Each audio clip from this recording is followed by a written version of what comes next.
Bismillahirrahmanirrahim. Assalamualaikum warahmatullahi wabarakatuh.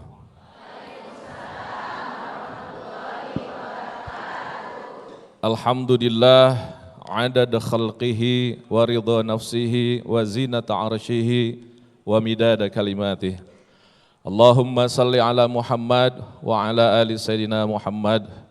Fa ya Rabbi syrah li sadri wa yassir li amri wahlul 'uqdatan bil lisani yafqahu qawli amma ba'du. Yang kita cintai, yang kita muliakan guru kita Ustadz Taufikur Rahman. Ibu bapak, sahabat-sahabat sekalian dan pemirsa di tanah air. Alhamdulillah wa syukru ala ni'amillah. Pada siang hari ini lewat TV One Damai Indonesiaku, Allah memberikan kesempatan kepada kita untuk meyakini bahwa di dunia ini Allah ciptakan wasilah untuk menembuskan kehidupan kita yang ada di dunia menembus ke langit. Untuk menembuskan kehidupan di dunia kita bisa tembus ke akhirat. Ibu bapak, sahabat-sahabat sekalian, dan pemirsa yang dirahmati Allah Subhanahu wa Ta'ala, sesuatu yang Allah jadikan di dalam kehidupan keseharian kita menjadi wasilah terkoneknya dunia ke akhirat, dari bumi ke langit ini, apa yang disampaikan oleh Ustadz kita tadi, Ustadz Taufikur Rahman, yang diistilahkan dengan birru al-walidain, berbakti kepada kedua orang tua kita. Ibu bapak, saya punya sahabat. Beliau awalnya preman, sekarang sudah mu'alaf lah. Setiap bertemu dengan saya, beliau selalu meneteskan air mata, kemudian bercerita, dan rata-rata ceritanya itu, apa gerangan? Beliau selalu cerita, Ustadz, semasa hidup ibu saya minta sedikit saja, minta diberikan dorongan roda, karena saya sibuk, karena saya tidak punya waktu. Padahal pada waktu itu saya kerja di Jakarta, ibu saya di Bandung. Kesempatan banyak sekali, mau beli 2, 3 aja gampang. Tapi tidak ada kesempatan. Sampai akhirnya ibunya meninggal. Roda tersebut yang tidak seberapa belum terbelikan. Dan penyesalannya sampai saat ini. Ada jemaah saya, pulang haji, pulang umroh, Ustadz, saya mau cerita. Ketika bercerita, bla bla bla bla, banyak sekali masalahnya. Masalah ekonomi, masalah kehidupan, masalah bisnisnya. Kemudian nggak tahu kenapa ibu bapak, saya mengarahkan satu pertanyaan saja. Ibu, orang tua masih ada? Hanya dengan pertanyaan itu ibu tersebut menangis. Saya bilang, kenapa ibu? Ustadz, saya baru dapat jawabannya. Dari pertanyaan Ustadz, ternyata mungkin kehidupan saya, susah saya, banyak masalah saya, karena saya termasuk orang yang tidak memperhatikan orang tua saya. Orang tua saya di Jawa, saya sibuk ke sana kemari dari Sabang sampai Merauke, terus berlari-lari ke sana kemari, mengejar karir. Sampai ibu saya meng-SMS, nah pulang ke rumah, ibu pengen ketemu. Saking sibuknya, tidak sempat bertemu, sampai Allah memisahkan jasadnya dari raganya.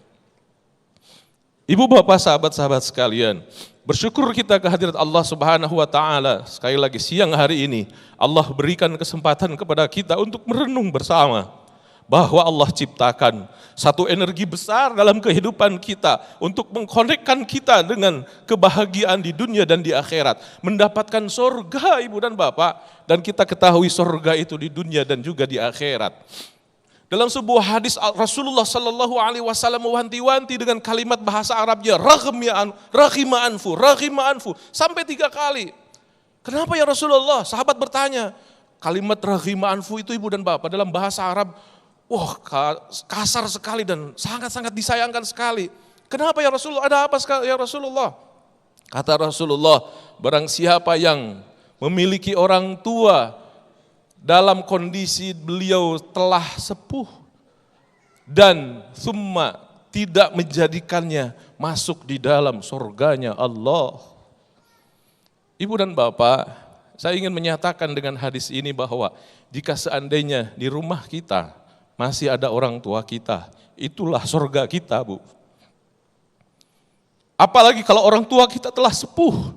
Seandainya, mohon maaf, seandainya ibu dan bapak karena sibuk masukkan orang tua kita di panti asuhan, tobat ibu dan bapak. Ambil cepat orang tua kita, kemudian kita usahakan semaksimal mungkin berikan yang terbaik dengan kemuliaan, dengan energi kita. Ibu dan bapak, seorang Hasan Al-Bisri menggambarkan, sampai pun pahalanya ibadah umrah dan ibadah haji. Dan kata beliau, sampai pun jihad fisabilillah, kata beliau, lebih baik saya mengusap-ngusap tangan ibu saya dalam kondisi beliau tengah sakit. Ibu bapak sahabat-sahabat sekalian dan para pemirsa, kita telah tahu bagaimana kata Rasulullah Sallallahu Alaihi Wasallam ada orang yang sangat-sangat terkenal di langit, sementara di dunia tidak ada yang tahu siapa gerangan. Uwais Al-Qarni. Kenapa? Ditanya oleh Umar bin Khattab, ya Uwais, apa gerangan amalan engkau sehingga engkau terkenal di langit, sehingga engkau dikatakan kata Rasulullah sudah masuk di dalam surganya Allah. Apa jawaban Uwais Al-Qarni? Wahai Amirul Mukminin, saya tidak punya apapun, saya tidak punya uang, saya tidak punya kendaraan, saya tidak punya kuda, saya tidak punya apapun, tapi saya punya keyakinan, saya punya keinginan, saya tidak ingin mengecewakan ibu saya. Sampai pun ibu saya, ya Uwais, saya ingin ke Mekah bersama Rasul. Karena saya tidak punya apapun, saya gendong sampai ke Mekah. Allahu Akbar. Ibu dan bapak, birrul walidain, berbakti kepada kedua orang tua adalah satu jimat yang luar biasa. Bersyukur seandainya ibu dan bapak di rumah masih ada orang tua. Kembalilah ke orang tua, syukurilah, muliakan mereka. Berikan sesuatu yang luar biasa dalam kehidupan kita. Karena mereka adalah kunci keberhasilan kita di dunia dan juga di akhirat. Ibu dan bapak, apalagi kalau kita punya anak-anak, ajak anak-anak kita datang nungguin orang tua kita. Sampai pun orang tua kita tertidur, kita tungguin. Biar anak kita melihat kita. Biar anak kita pun memberikan apresiasi yang sama seperti apa yang kita lakukan dengan orang tua kita. Dan apa yang terjadi, sekali kita sebagaimana disampaikan oleh Ustaz Taufikur Rahman tadi, sekali kita menggores hati orang tua kita, hancur hidup kita ibu dan bapak. Alqamah seorang sahabat Rasul, beliau adalah hafidz Quran, beliau seorang ustadz, beliau seorang yang diberikan apresiasi baik oleh Rasulullah Sallallahu Alaihi Wasallam. Di akhir hayatnya susah sekali meninggal. Sampai Bilal bin Rabah bilang ke Rasul, ya Rasul kau begini. Apa kata Rasulullah? Datangi ibunya. Kemudian ibunya berkata, memang dia anak saya. Betapa tersinggungnya saya dengannya. Ampuni ya ibunda, susah sekali. Susah ibunya mengampuni. Apa yang terjadi kata Rasulullah? Kumpulkan sesuatu yang bisa untuk membakar dia hidup. Ditanya lagi, kenapa ibu? Kok seperti sejauh itu? Ibunya mengatakan, huwa yufaddilu zaujatahu. Dia lebih mementingkan anaknya. Dia mementingkan istrinya. Padahal dia yang aku lahirkan, dia yang aku besarkan, dia yang aku didik. Setelah menikah, dia lebih memperhatikan istrinya yang dia cintai. Na'udzubillah, summa na'udzubillah. Ibu dan bapak, sahabat-sahabat sekalian, para pemirsa di rumah, mari kembalikan ke jimat yang Allah ciptakan di rumah kita. Dia adalah orang tua kita. Dia adalah orang yang menghadirkan kita, melahirkan kita, membesarkan kita, dan bahkan mungkin mengguyur kita dengan doa-doa terbaiknya. Mudah-mudahan kita menjadi anak yang berbakti pada kedua orang tua kita. Wallahu minkum. Assalamualaikum warahmatullahi wabarakatuh. Waalaikumsalam warahmatullahi wabarakatuh. Terima kasih Kiai Haji Zainur Rafiq yang telah memberikan tausiah kepada kita semuanya. Mudah-mudahan kita semua dijauhkan dari sifat durhaka kepada ibu-ibu kita.